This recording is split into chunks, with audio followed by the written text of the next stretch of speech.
രാവിലെ ഇഞ്ചിയൊക്കെ ഇട്ടുള്ളൊരു ചായ ഉണ്ടാക്കുന്നത്. അതിനായിട്ട് ഇഞ്ചിയൊക്കെ ഒന്ന് ചതച്ച് ചായ ഇടാനായിട്ടൊന്ന് അടുപ്പത്ത് വെക്കുന്നുണ്ട്. അപ്പം വെള്ളത്തിലേക്ക് ഇഞ്ചി ഇട്ട് പിന്നെ പൂരിയാണ് ഉണ്ടാക്കുന്നത്. അപ്പം ഞാൻ ആ പൂരിക്കുള്ള മാവ് ഒന്ന് കുഴച്ച് വെച്ച് ഈ ചായയൊക്കെ റെഡി ആവുന്ന നേരം കൊണ്ട് അത്ര നേരം അതൊന്ന് റെസ്റ്റ് ചെയ്താൽ വെക്കുമ്പം നന്നായിട്ട് അതൊക്കെ ഒന്ന് ഇച്ചിരി ഒന്ന് പൂരി പൊങ്ങി വരും. അപ്പം ചായയൊക്കെ റെഡിയായി. അപ്പം എല്ലാവർക്കും ചായ കുടിക്കാനായിട്ട് എടുത്തിട്ടുണ്ട്. അതിനുശേഷം ഞാനിങ്ങനെ പരത്തി വെച്ചിട്ട് പൂരി ഇങ്ങനെ ഉണ്ടാക്കിയെടുക്കുന്നുണ്ട്. അപ്പം കുറേശ്ശെ പരത്തി വെച്ചിട്ട് അതുണ്ടാക്കും. എന്നിട്ട് ചൂടോടെ ഓരോരുത്തർക്കും കൊടുക്കും. ഇപ്പോൾ പൂരിക്ക് കടലയും വട്ടാണയും കൂടി ഇട്ട് ഒരു കറിയാണ്, മീൻസ് വെള്ള വട്ടാണ.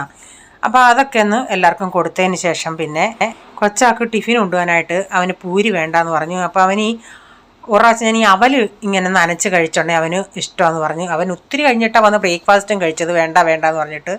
അപ്പോൾ അവൻ പറഞ്ഞു അതെനിക്ക് ടിഫിന് തന്നു വിടാൻ. ബ്രൗൺ കളറിൽ നമ്മുടെ അവലുണ്ടായിരുന്നു.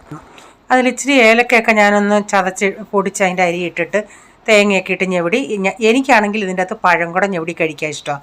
അതൊന്നും ഇവർക്ക് ഇഷ്ടമല്ല. പക്ഷേ ഇത് കൊച്ചാൾക്ക് ഇഷ്ടമാണ്, വലിയാൾക്ക് ഇഷ്ടമല്ല. അപ്പോൾ ഞാനൊരു സ്വല്പം വെള്ളം കുടഞ്ഞിട്ടാണ് അതൊന്ന് ഞെവിടി വെച്ചത്, ഒന്ന് കുതിരാനായിട്ട് വെച്ചത്. അത് അവിടെ നിന്ന് സോഫ്റ്റ് ആവാൻ വെച്ചു. അപ്പോൾ ഇന്നലത്തെ മീൻകറി ഉണ്ടായിരുന്നു, അതൊന്ന് തിളപ്പിച്ച് വെച്ചു. പിന്നെ വെള്ളമൊക്കെ ചരുവത്തിലൊഴിച്ച് വെച്ച്. അപ്പോൾ ഇതൊപ്പം നന്നായി സോഫ്റ്റായിട്ട് വന്നിട്ടുണ്ട്. അപ്പോൾ അവനത് ടിഫിനിൽ ആക്കി കൊടുത്തിട്ടുണ്ട്. അപ്പോൾ ഇന്ന് കൂട്ടാൻ വെക്കുന്നത് ക്യാരറ്റും ഉരുളൻകിഴങ്ങും നമ്മുടെ അമരപ്പയർ അതെല്ലാം കൂടി ഇട്ട് മിക്സ് ഒരു കൂട്ടാനാണ് ഉണ്ടാക്കുന്നത്. കൂട്ടാനെന്ന് പറഞ്ഞാൽ മെഴുക് പുരട്ടി. അപ്പോൾ അതിൻ്റെ അകത്തൊരു സവാളയും കൂടെ ചേർത്ത് അരിഞ്ഞ് ചേർത്തിട്ട് ഇച്ചിരി മഞ്ഞപ്പൊടിയും, ഇത് ഞാനൊന്ന് ഉപ്പി പറ്റിക്കുന്നുണ്ട്. ഉപ്പി പറ്റിക്കുന്നു പറഞ്ഞാൽ ഇച്ചിരി മഞ്ഞപ്പൊടി ഉപ്പും ഇട്ട് സ്വല്പം വെള്ളം ഒഴിച്ചിട്ട്, വളരെ സ്വല്പം 1-2 ടേബിൾ സ്പൂൺ വെള്ളം ഒഴിച്ചിട്ട് അത് കുറച്ചൊന്ന് വേവിച്ച് ആ വെള്ളം വറ്റുന്നിടം വരെ വേവിച്ചിട്ട് ഇങ്ങെടുക്കും. അതുകൊണ്ട് കുറച്ചൊരു 1/4 ഗ്ലാസ്സേ വെള്ളം ഒഴിക്കാവൂ, കാരണം വെജിറ്റബിളിൽ നിന്ന് വെള്ളം ഇറങ്ങും.